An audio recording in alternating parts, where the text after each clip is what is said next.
Fala galera, eu sou o René do Vale e estamos começando mais um Recrecast, o primeiro podcast brasileiro a falar de recreação, educação lúdica, animação e empreendedorismo no lazer.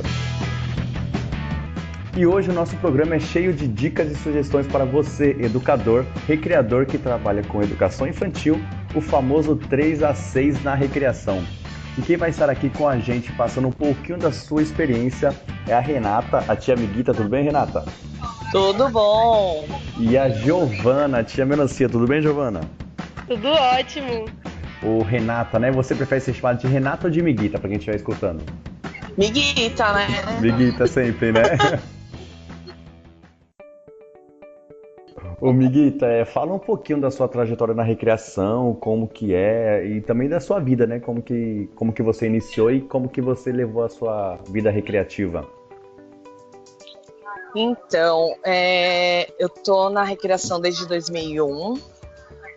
Eu sou tecnóloga em turismo, resolvi fazer faculdade de turismo por causa da recreação, né?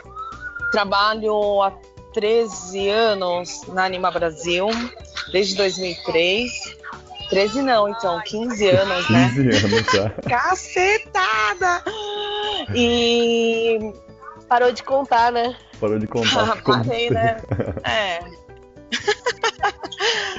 E é isso. Trabalho com recreação desde então, não larguei. Agora, esse ano, um pouquinho, porque eu vim pro Japão, né? Vim conhecer a cultura aqui e dar uma viajada pelo mundão aí. Ah, show, bacana. Desde 2001, então você começou com recreação em 2001, foi isso? 2001, isso mesmo. 2001 tem, eu acho que um monte de gente que tá escutando agora que tava nascendo em 2001. Ou dava lá com seus 2, 3 anos. Tá Mas bem... ainda tô com o rosto. Gente, a Miguita inaugurou o bagulho. Ela começou o mercado da recreação. Não, antes tinha o Vini Cavalari, vai, gente. Foi uma Cavalari, cara. Ele tem 5 anos a mais que você só, né? Jamais. Todos os cursos que eu ia, ele tava lá. Inacreditável. Certo. É porque ele era o mais experiente, né, gente? Sim. Vamos lá. E você, Giovana, conta um pouquinho da sua. Você que prefere ser chamada de Giovana ou de Melancia? O que preferirem. Tá ótimo, os dois eu já tô acostumada. Então vamos lá, Giovana Melancia. Fala um pouquinho da sua trajetória. Boa. Você que já não é a primeira participação aqui, né? Você já tá na, eu acho que terceira participação aqui no Recrecast, né? Não é isso? Ixi, eu vou tomar conta desse lugar já. Tá praticamente um co-host já junto comigo. Eu sou professora de educação física. Eu trabalho com recreação fazem 8 anos. Há 6 anos eu também trabalho na mesma empresa que a Miguita. E aí é legal que eu já passei por várias faixas etárias, tenho várias experiências. Então, por exemplo, quando é 3 a 6, eu até prefiro que me chamem de Melancia. Agora, se já é adulto, eu prefiro que me chamem de Giovana. Então, por isso que eu ainda falei, né? O que preferirem, depende da faixa etária.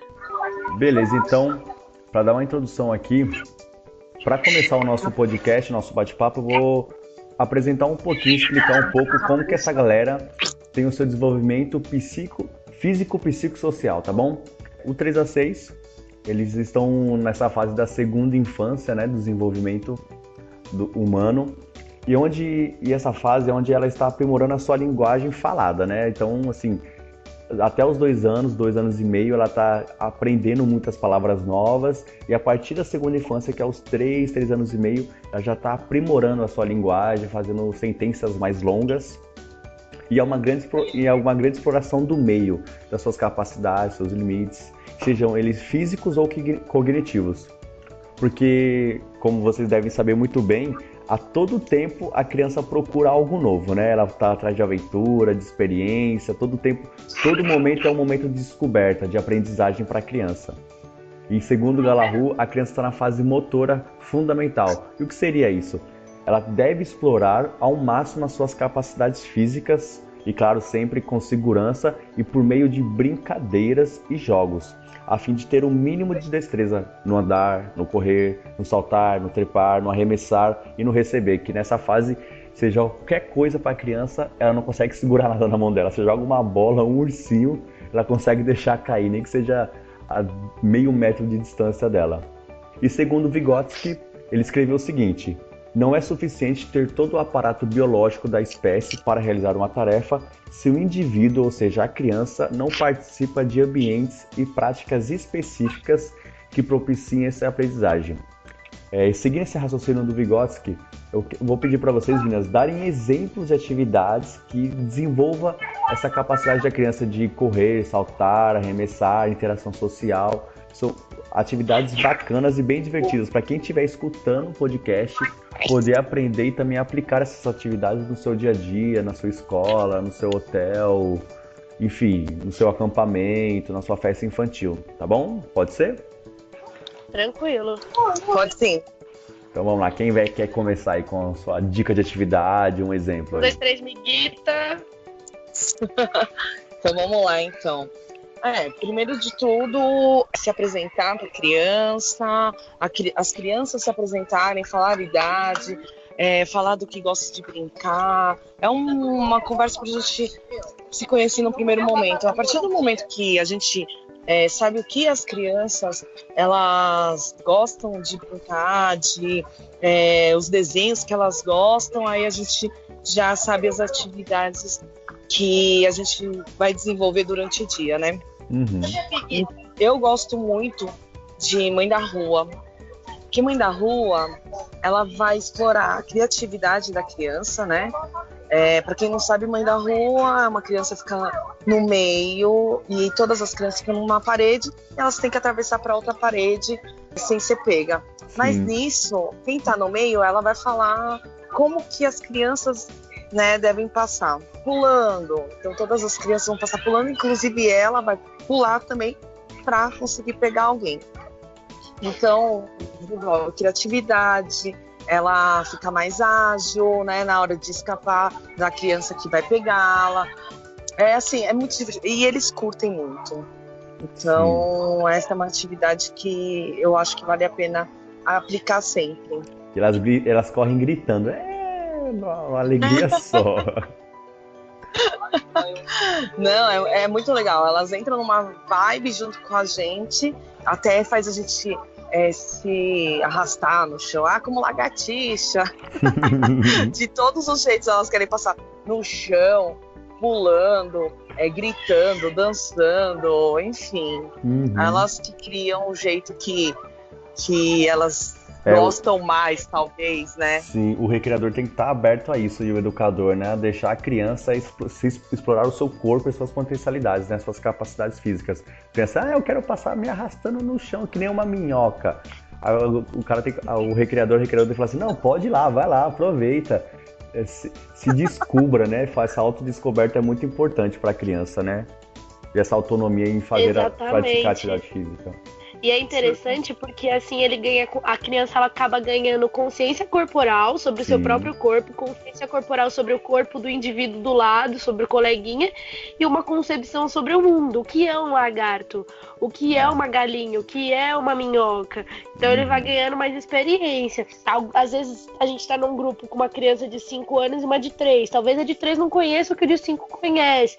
E o 5 falou, eu quero todo mundo igual, sei lá, um elefante. Uma criança de 3 anos nunca nem ouviu falar um elefante. Então é bem interessante nesse ponto, porque aí eles ganham mais consciência, mais concepção sobre tudo, né? Sim, é perfeito. E tanto que às vezes a gente puxa alguma brincadeira, agora todo mundo imitando uma girafa. Meu, como que a criança vai imitar uma girafa, né? O que é imitar uma girafa para criança? Mas aí entra a questão da imaginação. Sim. Né? Eles fazem de tudo para conseguir, para passar E pra não ser pego também. Às vezes imita uma girafa que parece tudo menos uma girafa. Fala assim, o que você tá fazendo? Uma girafa, tio, você não tá vendo que é uma girafa?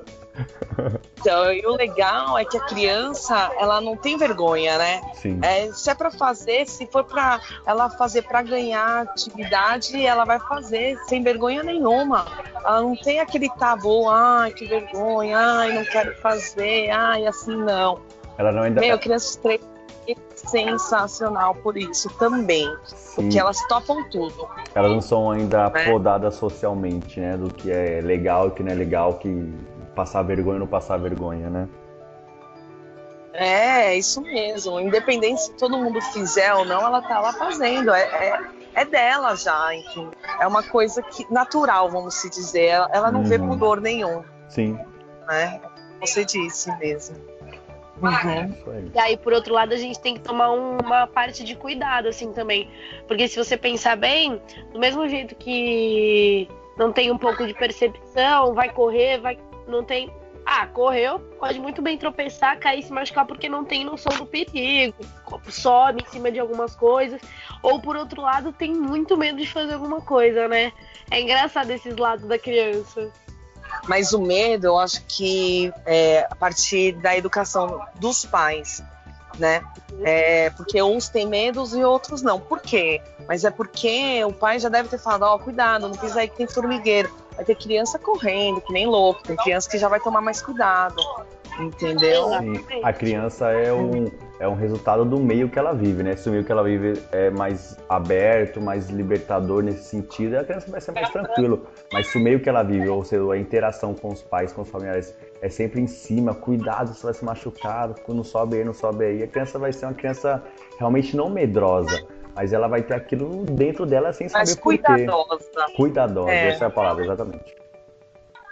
Mas, e assim, o que eu gosto de trabalhar com 3 a 6 é que a criança é muito sincera. Porque se ela tá gostando, ela tá gostando. Se ela não tá gostando, ela vai falar também, né? E se ela gosta de você, ela também vai dizer.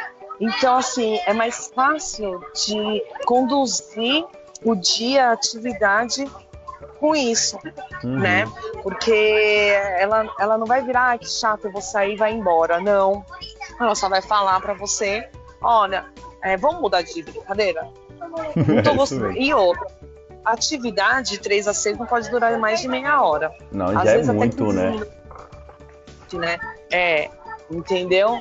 Mas quando a criança não tá gostando, ela vai falar e você vai falar, então tá bom, mais uma vez pra gente mudar a atividade. Ok. Entendeu? Não é igual as outras faixa etárias que não gostou, tal, e cai fora. Não. O feedback é instantâneo, né, da criança de 3 a 6 anos. É na hora. Isso, a criança de 3 a 6 anos, ela se encanta, se diverte e acaba esse prazer muito rápido. Por isso que a gente tem que ter uma variedade de atividades bem grande, né, para 3 a 6, um leque bem grande. E é isso, misturar a parte do correr, do brincar, da imaginação. Ai, vamos fazer tal caça. A amiguita adora fazer caça. É a menina dos caças. Amo. Vamos falar um pouquinho de caça, então. Como que se deve pensar num caça ao tesouro para crianças de 3 a 6? O que é legal e o que não é legal? O legal é o lúdico, né? Nossa, você entra numa viagem e elas entram numa viagem com você. Mesmo as crianças que falam, não acredito, ela acaba entrando naquela história. E aí é quando tudo começa, elas já saem procurando e ficam super empolgadas.